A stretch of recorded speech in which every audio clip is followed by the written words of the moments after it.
মাস 10 দিন গর্ভে ধরে প্রসব যন্ত্রণা সহ্য করে, 10 মাস 10 দিন গর্ভে ধরে প্রসব যন্ত্রণা সহ্য করে করেছেন যে মা জন্মদান।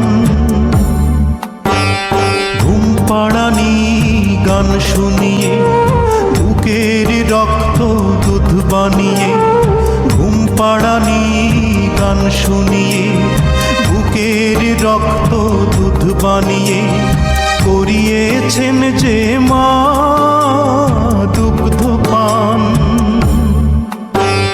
যে মা ছিল বাড়ির রানী সে মা হলো